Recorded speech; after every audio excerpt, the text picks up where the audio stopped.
ದಾವಣಗೆರೆ ನಡೆದಾಡೋ ದೇವರು ಅಂದರೆ ತಪ್ಪಾಗಲ್ಲ. ಇವತ್ತು ಆ ಸುದ್ದಿ ಕೇಳಿದ ತಕ್ಷಣ ನಮಗೆಲ್ಲ ಭಾಳ ನೋವಾಯಿತು. ನಮಗೆಲ್ಲ ಮಾರ್ಗದರ್ಶಕರಾಗಿದ್ದರು. ಆ ಸುದ್ದಿ ನಮಗೆ ನಮ್ಮ ಮನೆಯಲ್ಲಿ ಯಾರೋ ಒಬ್ಬರನ್ನ ಹಿರಿಯರನ್ನ ಕಳ್ಕೊಂಡಷ್ಟು ನೋವು ನಮಗಾಯಿತು. ಮೊನ್ನೆ ನಾವು 10 ದಿನದ ಕೆಳಗೆ ನಾವು ಮಂಜುನಾಥ್ ನಮ್ಮ ಅಯ್ಯಪ್ಪ ಪೈಲವನ್ನೆಲ್ಲ ಸಾಹೇಬ್ರನ್ನ ನೋಡೋಕ್ಕೆ ಹೋಗಿದ್ವಿ. ಸಾಹೇಬ್ರು ಆರಾಮಾಗಿ ಕೂತಿದ್ರು. ನಾವು ಅವ್ರು ಚೇರ್ ತರಿಸ್ಕೊಂಡಿರೋದು ನೋಡಿ ಆರಾಮಾಗಿ ಬರ್ತಾರೆ ಅಂತ ನಾವೆಲ್ಲ ಅಂದ್ಕೊಂಡಿದ್ವಿ. ಇವತ್ತು ನಮಗೆ ಆ ಶಾಕಿಂಗ್ ನ್ಯೂಸ್ ಕೇಳಿ ಭಾಳ ನೋವಾಯ್ತು ನಮಗೆ. ಅಂದರೆ ನಾವು ಕಳೆದ 30-35 ವರ್ಷದಿಂದ ಅವ್ರ ಜೊತೆ ಸಾಹೇಬರ ಅವರ ರಾಜಕೀಯದಲ್ಲಿ ಅವರ ಶಿಷ್ಯರಾಗಿ, ಅವರ ಅಭಿಮಾನಿಗಳಾಗಿ, ಎಲ್ಲಕ್ಕಿಂತ ಮುಖ್ಯ ನಾವು ಅವ್ರ ಜೊತೆ ಇದ್ವಿ. ಎಲ್ಲದರಲ್ಲೂ ಅವರು ಮಾರ್ಗದರ್ಶಕರೇ.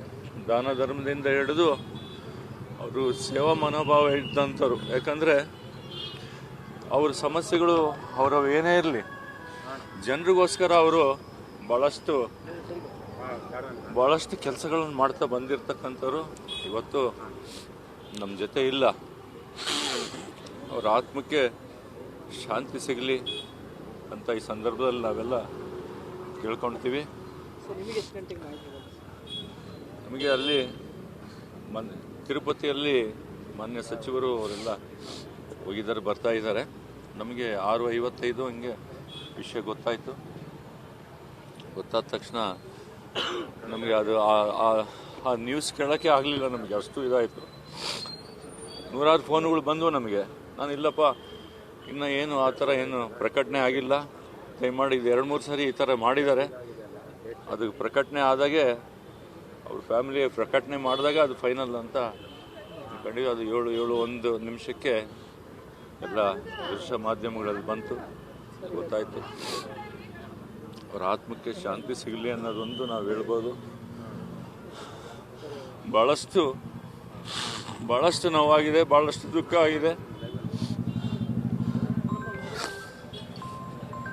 ಪೂಜ್ಯ ನನ್ನ ತಂದೆ ಸಮಾನರು, ನಮ್ಮ ರಾಜಕೀಯ ಗುರುಗಳು, ನಮ್ಮ ನಾಯಕರು, ಅವ್ರ ಬಗ್ಗೆ ಹೇಳಕ್ಕೆ ನನ್ನ ಹತ್ರ ಶಬ್ದನಿಲ್ಲ. ಯಾಕಂತೇಳಿದ್ರೆ ಅಷ್ಟು ಒಡನಾಟ ಒಂದು ಮಗನ ಜೊತೆಯಲ್ಲಿ ಯಾವ ರೀತಿ ಅವರು ವರ್ತಿಸಿದ್ರು ಆ ರೀತಿ ನನ್ನ ಮೇಲೆ ಅದಕ್ಕಿಂತ ಜಾಸ್ತಿ ಪ್ರೀತಿಯಿಂದ ನನಗೆ ನೋಡ್ಕೊಂತ ಇದ್ರು.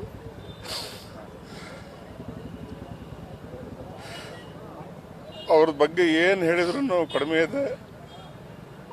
ನಮಗಂತೂ ಈ ಸುದ್ದಿ ಕೇಳಿ ನಂಬಕ್ಕೆ ಆಗಲಿಲ್ಲ. ಯಾಕಂತ ಹೇಳಿದ್ರೆ ಸುಮಾರು ಸತಿ ಈ ರೀತಿ ಹಬ್ಬಿಸಿ ನಾವೆಲ್ಲ ಅಭಿಮಾನಿಗಳು, ಅವ್ರ ಹಿತೈಷಿಗಳು ಬೆಂಗಳೂರಿಗೆ ಹೋಗಿ ಮಾತಾಡಿಸಿ ಒಳಗೆ ಕುಂದಿರ್ಸ್ಕೊಂಡು ಜೊತೆಗೆ ಟೀ ಕುಡಿಸಿ, ಬಿಡಲೇ ಏನಾಗಲ್ಲ, ಯಾಕೆ ಯೋಚನೆ ಮಾಡ್ತೀಯ, ಧೈರ್ಯ ಆಗಿರಲ್ಲ ಅಂತ ಉಲ್ಟಾ ನಮಗೆ ಧೈರ್ಯ ಕೊಡೋರು. ಏನೇ ಒಂದು ಕಷ್ಟ ಕಾಲದಾಗೆ ಏನಾರ ಒಂದು ಸಮಸ್ಯೆ ಆದರೆ ನಾವು ಅವ್ರಿಗೆ ಧೈರ್ಯ ಹೇಳಕ್ಕೆ ಹೋದ್ರೆ ಪುನಃ ಅವರೇ ನಮಗೆ ಧೈರ್ಯ ಕೊಟ್ಟು ಹೇಳ್ತಾ ಇದ್ವು, ಇವೆಲ್ಲ ಸಹಜ, ಏನು ತಲೆಗಿಡಿಸ್ಕೋಬೇಡ ಅಂತೇಳಿ. ನಿಜವಾಗ್ಲೂ ಇಡೀ ದಾವಣಗೆರೆ ಅಲ್ಲ, ಈ ರಾಜ್ಯದಲ್ಲಿ ಅಷ್ಟು ದಾನಕರ್ಣ ಶೂರ, ದೇವಸ್ಥಾನ, ಗಡಿ ಗುಡಾಗಳು, ಮಸೀದಿಗಳು, ದರ್ಗಾಗಳು, ಪ್ರತಿಯೊಂದು ಎಲ್ಲ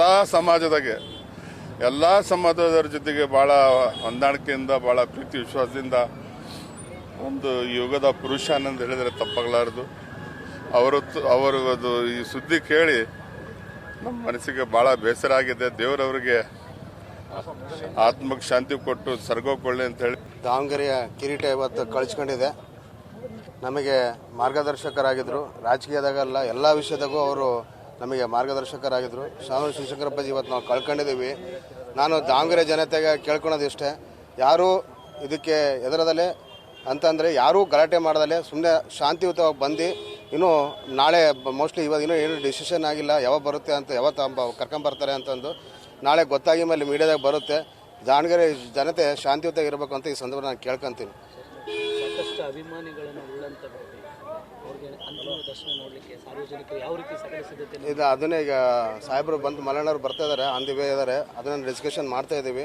ಈಗ ಅದೇ ಸಮುದಾಯ ಭವನನೋ ಇಲ್ಲ MBA ಗ್ರೌಂಡೋ ಅಥವಾ ಎಲ್ಲಿ ಒಂದು ಯಾವ ಜಾಗದಾಗ ಒಂದು ನೋಡಬೇಕು ಅನ್ನೋದು ಒಂದು ಚರ್ಚೆ ನಡೀತಾ ಇದೆ. ಅವ್ರು ಬಂದ ತಕ್ಷಣ ಅದು ಡಿಸೈಡ್ ಆಗಿ ನಾವು ನಿಮ್ಮ ಮಾಧ್ಯಮಕ್ಕೆ ತಿಳಿಸ್ತೀವಿ. ಇಷ್ಟಾಗಿ ಆದಷ್ಟು ಬೇಗನೆ ತಿಳಿಸ್ತೀವಿ. ಪ್ರತಿದಿನ ಅವ್ರ ಜೊತೆ ಒಡನಾಟದಲ್ಲಿ ಇರ್ತಿದ್ರಿ ತಾವು? ಹೌದು. ಈಗ ಅದೇ ಹೇಳಿದಲ್ಲ, ತಂದೆ ಸಮಾನರಾಗಿದ್ದರು ಅವರು, ಬಂಧುಗಳು. ಹೌದು, ನಮಗೆ ನಾವು ಮುಂದಿನ ದಾರಿ ಹೆಂಗೆ ಏನು ಅನ್ನೋದೇ ಕಣ್ಣು ಮುಚ್ಚಾಗ್ಬಿಟ್ಟಿದೆ ನಮಗೆಲ್ಲ. ಮುಂದೆ ಹೆಂಗಪ್ಪ ಅನ್ನಂಗಾಗಿದೆ.